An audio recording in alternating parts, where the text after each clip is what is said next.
Good evening, everyone, and welcome to our Destreaming and Grade 9 Information Night.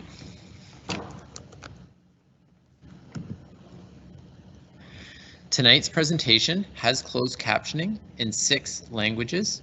To access closed captioning, it does look different on different devices. It is usually located in the top right or right bottom corner, and you can select these 6 languages listed.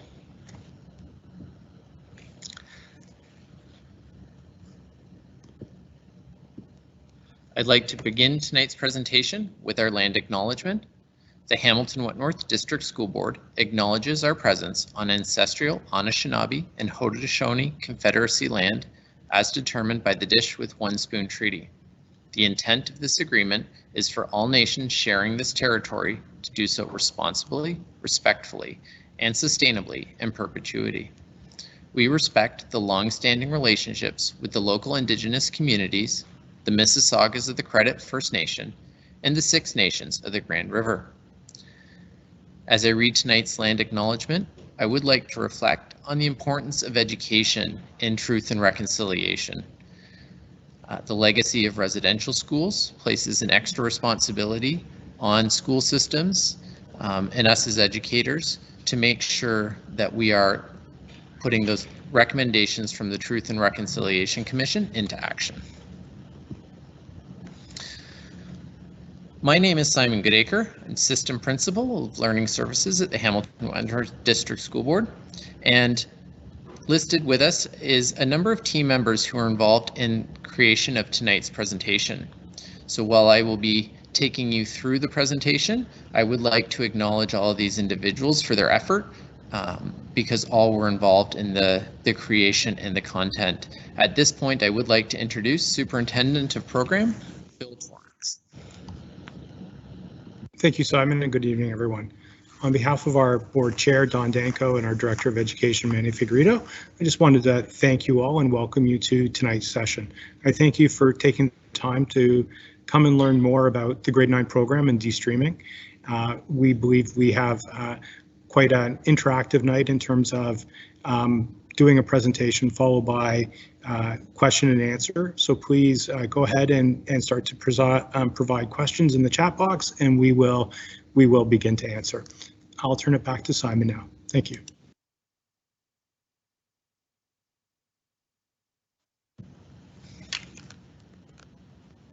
Thank you, Bill. As Bill mentioned, we do have a question and answer, which is a moderated feature where you can type your text in, and many of those team members listed are here and will be answering those questions for you. When you post the questions, some of the answers will be answered privately, and some questions can be posted if they're representative so that everyone can see.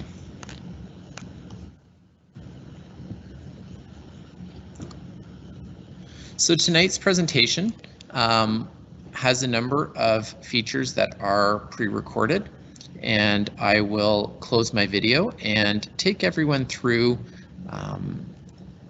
some information. We have some videos embedded as well. At the end of that recorded presentation, I will come back live and we will be able to go through some common questions that people have.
Hello, everyone.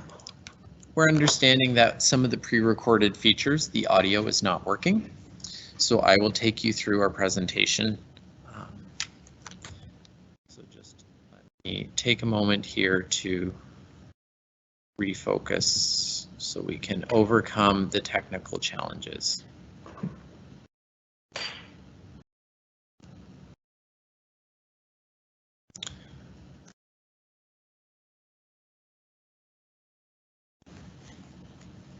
So Destreaming work is focused on our board annual plan goals of positive culture and well-being in student learning and achievement.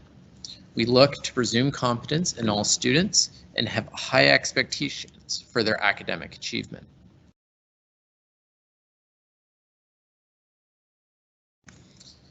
We'll have a video that talks about what is streaming and the history of streaming in Ontario. The Coalition for Alternatives to Streaming in Education defines streaming as the streaming is the practice of separating students into distinct and unequal educational pathways based on perceived ability.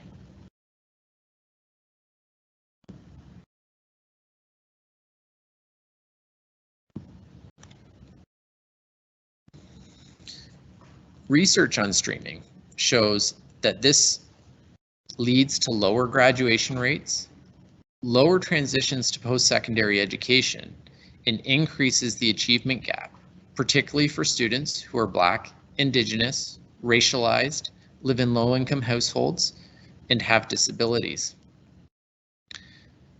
This increase in achievement gap fosters a climate of low academic expectations.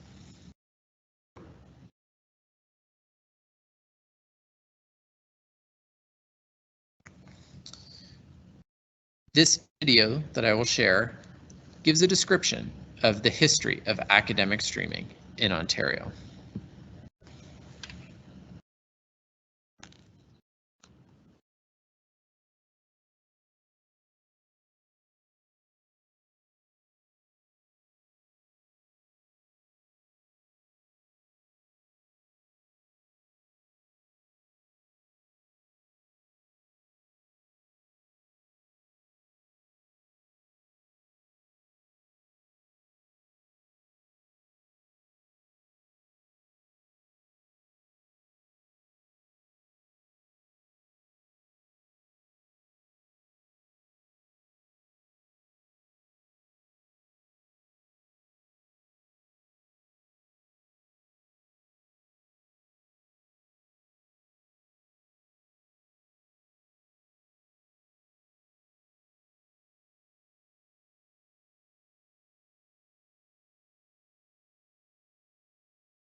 Hello, everyone. We understand that unfortunately we're still experiencing technical problems with sharing the audio.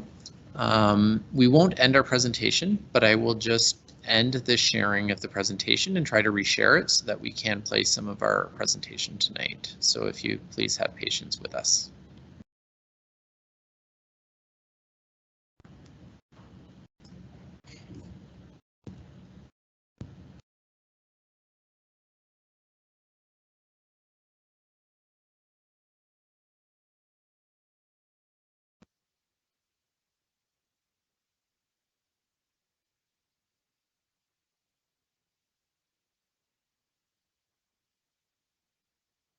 Was created with courses at 3 difficulty levels.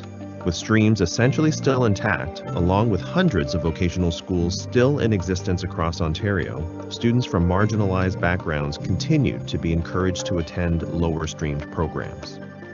A government-commissioned report in 1988 recommended de-streaming to combat increasing dropout rates. Most school boards began de-streaming, though, in 1993.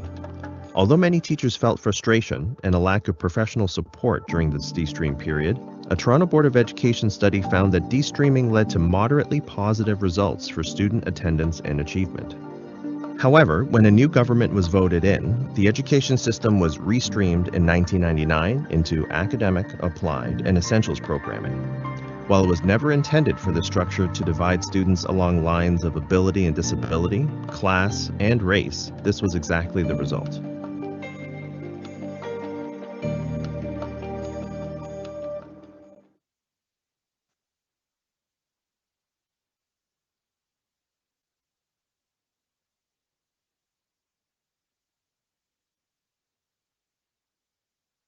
Starting this September, all students in grade 9 are enrolled in the same math course. The levels academic and applied were removed, and a new single curriculum was written. For September 2022, streaming will be removed in the remaining compulsory subject areas of English, Science, Geography, and French.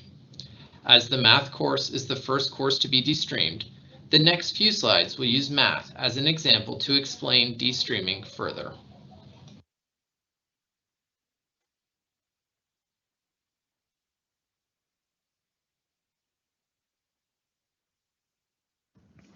Ontario's Destream Grade 9 math course is being taught in classrooms beginning in September 2021. It replaces the previous Grade 9 applied and academic math courses, which were last updated in 2005. The Destream Grade 9 math course is the same for students attending English and French language schools while still respecting linguistic and language diversity. This course supports students in learning math by including relevant, real-life examples that help connect math to everyday life, including new curriculum content areas like data literacy, coding, and financial literacy. It also includes tools and strategies to help students develop confidence, acquire a positive attitude, and think critically. The new course builds on learning from grade 8 to help prepare students for more advanced math and allows students to continue towards university, college, apprenticeship, or the workplace, whichever they choose. Students will use mathematical processes, mathematical modeling, and coding to make sense of the math they are learning and to apply their understanding to culturally responsive and relevant real-world situations. Students will continue to enhance their mathematical reasoning skills, including proportional, spatial, and algebraic reasoning, as they solve problems and communicate their thinking. The new course is divided into 5 strands, with 2 overarching areas: social-emotional learning skills, as well as mathematical thinking and making connections. Building social-emotional learning skills involves recognizing and identifying emotions that support math learning. This could include recognizing sources of stress, creating environments to support resilience in learning, and recognizing the importance of learning from mistakes. These skills are critical for students to see themselves as capable math learners. These skills are intended to be taught but not assessed or evaluated. To support mathematical thinking and making connections, students will engage with 7 mathematical processes through the 5 strands in the curriculum. Students will make connections between the math they are learning with various knowledge systems and their lived experiences. In the number strand, students continue to extend their learning about positive fractions, decimal numbers, and integers to work with negative fractions and negative decimal numbers. Students also extend their knowledge and skills related to percentages, ratios, rates, and proportions to make further connections to real life, such as price comparisons. In the algebra strand, students will apply their coding skills to represent situations and analyze mathematics concepts. Students will develop an understanding of the constant rate of change and the initial values of linear relations, and solve related real-life problems such as determining the rates of plant growth, rates of pollution, and/or motion. In the data strand, students will examine the collection, representation, and use of data. Students will continue to apply the process of mathematical modeling to analyze real-life situations, such as the impact of social media on the economy. In the geometry and measurement strand, students will make connections among various geometric properties and their real-life applications, such as architecture and construction. Students will also solve problems using different units between various measurement systems. In the financial literacy strand, students will analyze financial situations, explore appreciation and depreciation, and compare the effect of interest rates associated with purchasing goods and services, including down payments, and explain how budgets are modified based on changes in circumstances. Ontario's D-Streamed math course includes a new focus on coding, financial literacy, data literacy, and social emotional learning skills. The course now also emphasizes connections among mathematical concepts, real-life applications, and students' lived experiences, which supports each student to reach their full potential in mathematics and provides them with the knowledge and skills they need to be confident math thinkers.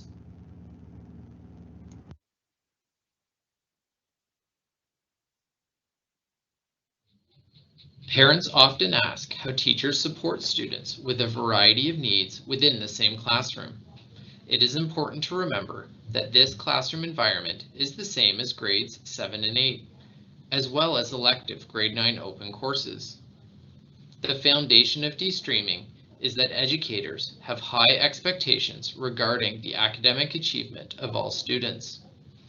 You might hear educators use terms such as universal design for learning and differentiated instruction. These are techniques that teachers can use to adjust instruction to meet a variety of student learning needs. Students with an individual education plan, an IEP, maintain the same accommodations and modifications that are outlined in these documents. The next slide will profile an example of how these techniques might look like in the classroom using an example from the math curriculum.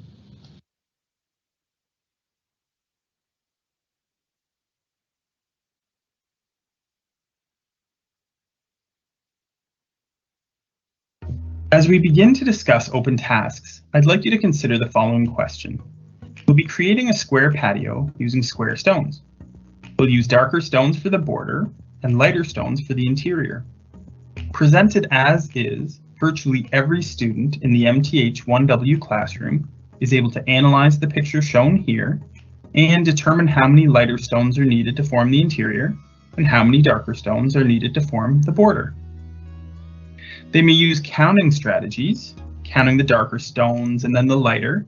They may use multi-step solutions, which make use of multiplication and subtraction or addition. They may use formulas they previously explored, for example, area and perimeter, or they may create a new strategy that makes sense to them.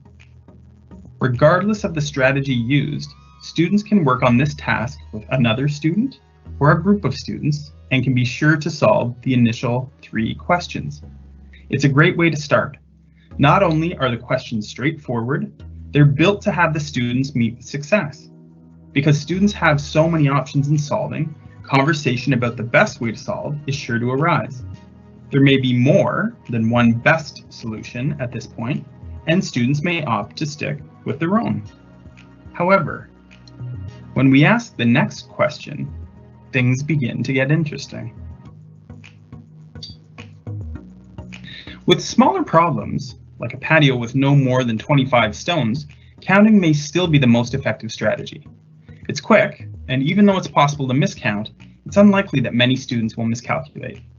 We can see what happens here by using a chart to plot our totals. Though students may not yet realize it, they're recording steps or terms in a pattern.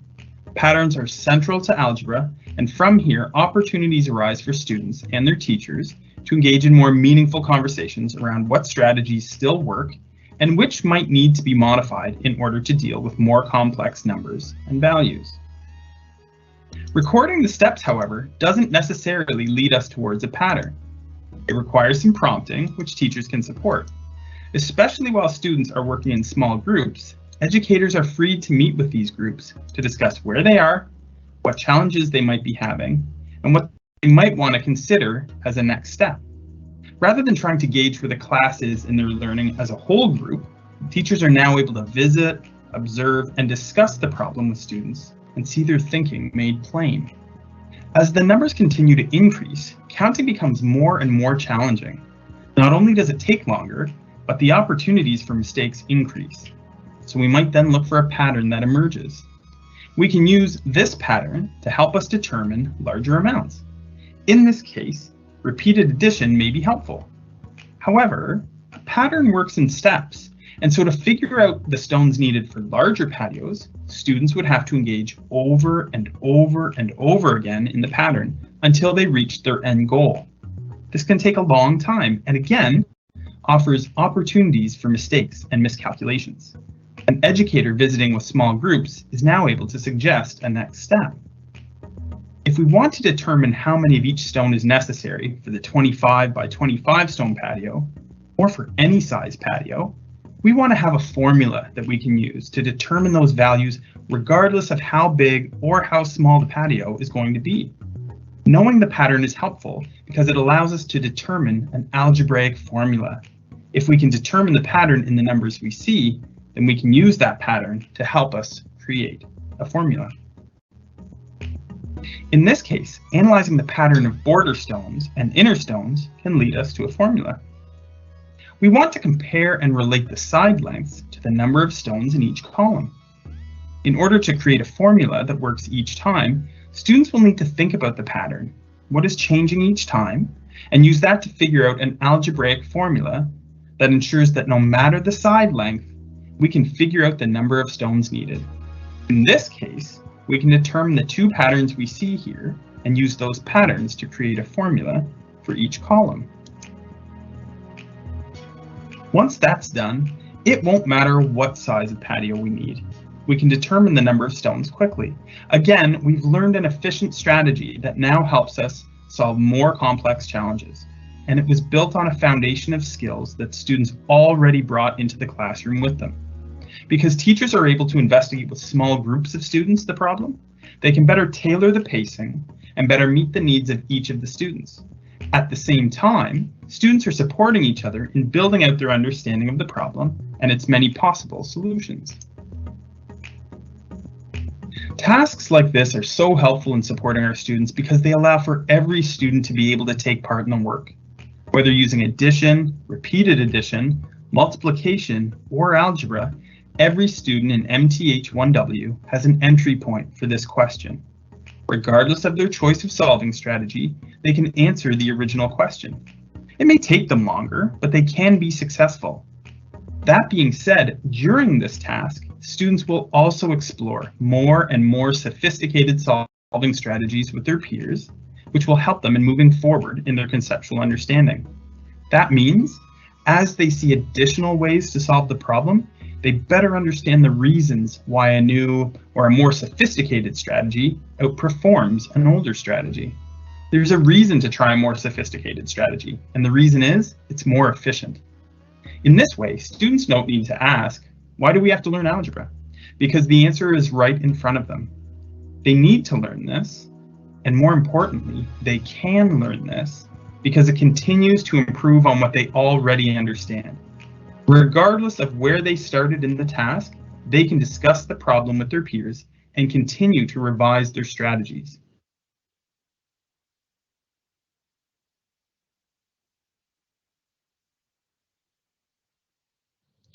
We are monitoring student achievement in these courses as the year progresses. After the first quadmester, we have some early encouraging results. The pass rate for the new math course was 95%.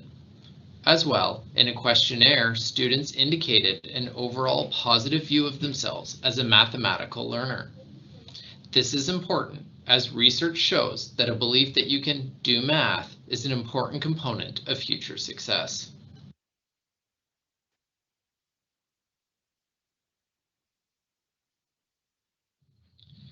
Building on the success of the math curriculum this school year, the Ministry of Education has announced that all grade 9 compulsory courses will be offered as a single course starting in September 2022. While the announcement implements the curriculum differently in different subject areas, the important message for families is that all students will be in the same grade 9 class. The Ministry of Education has also aligned the grade 10 math curriculum with the changes implemented this school year. The HWDSB has high expectations for students, and believes that the grade 10 academic course is the destination course for most students after grade 9.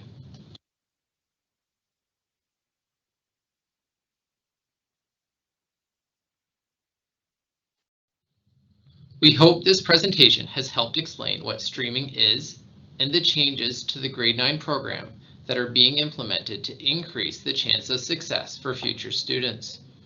Our website has links to some other resources to provide additional information.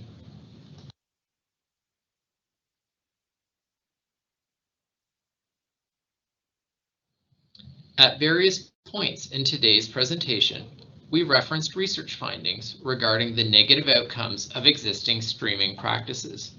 A good summary of this research can be found at the Higher Education Quality Council of Ontario.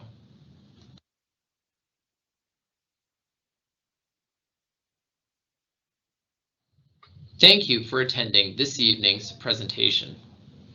The presentation team will be responding to questions entered through the chat feature. We will do our best to answer as many questions as possible. A summary of frequently asked questions will be posted on our board website alongside a recording of tonight's presentation.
Thank you for putting some questions into the chat. I'm going to begin to answer some of the questions that have been provided to us.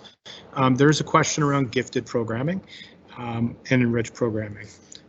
So I'll start with enriched. We have discontinued enriched grade 9 mathematics and offering that as a distinct course for students. We haven't offered it this year. We have no plans to offer it in the future, nor will we be offering enriched English next year with the changes announced from the Ministry of Education.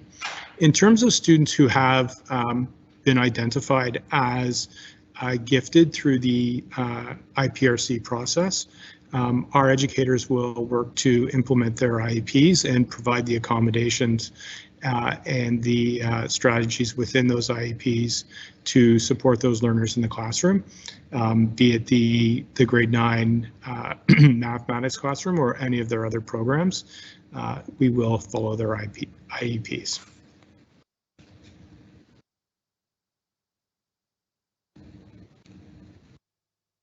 I'm going to turn it to Simon Goodacre now to answer a question that I will just publish here in regards to just explaining Destreaming in a little more detail.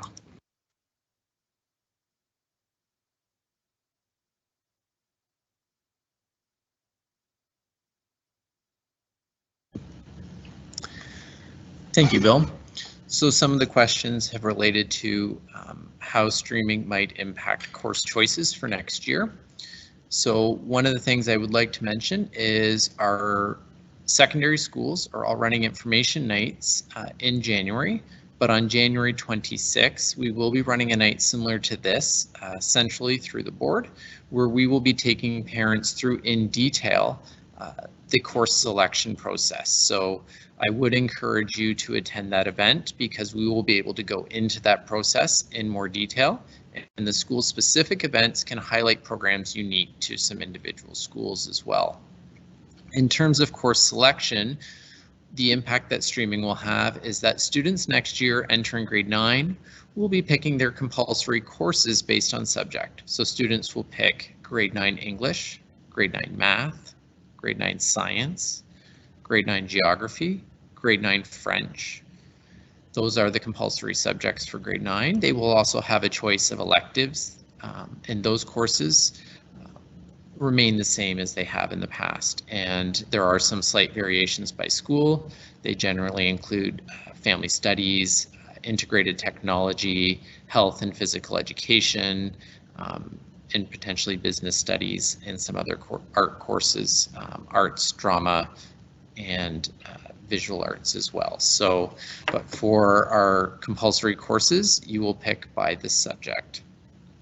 For grade 10 course choices, as mentioned in the presentation with students in grade 9 math this year, our high expectations for students are that the majority of students will move on to grade 10 academic. So we will just take a moment to check the questions for any more common questions that we may speak to.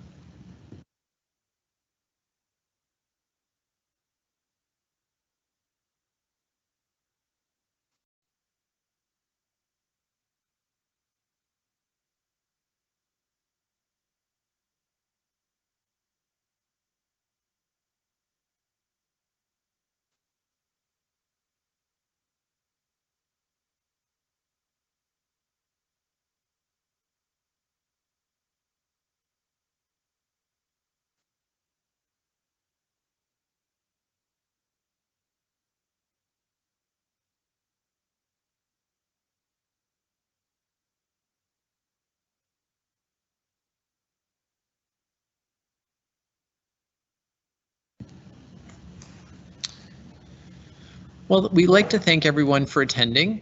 Most of our questions. Okay. We do have another, most of our questions have been answered directly through the chat. I will hand it over to Bill for another question regarding class size impact.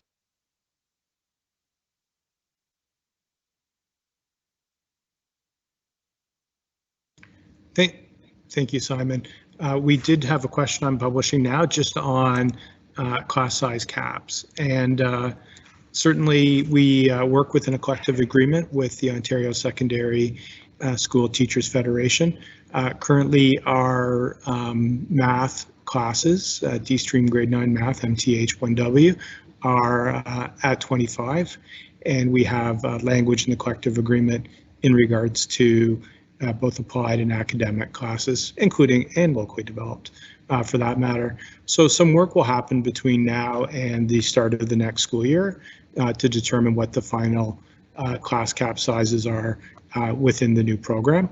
At this point, I'm not able to provide any detailed information in terms of next year.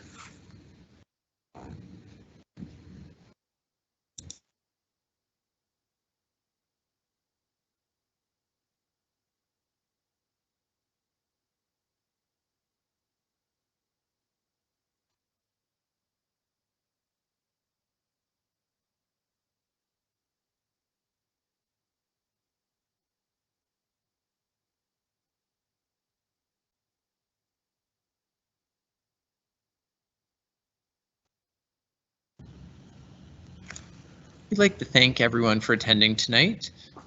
We hope we have been able to answer your questions.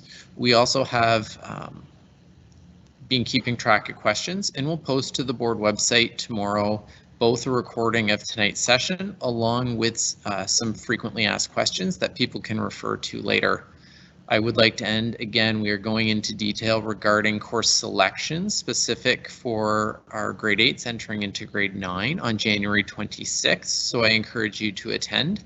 And individual schools will be hosting their sessions between January 10th and 21st, and the dates specific to those schools are also available on our board website. And schools will be communicating through their grade 8 classes as well, the dates of local nights. So again, thank you for attending. We hope we've been able to answer your questions, and have a good evening. Thank you very much, everyone.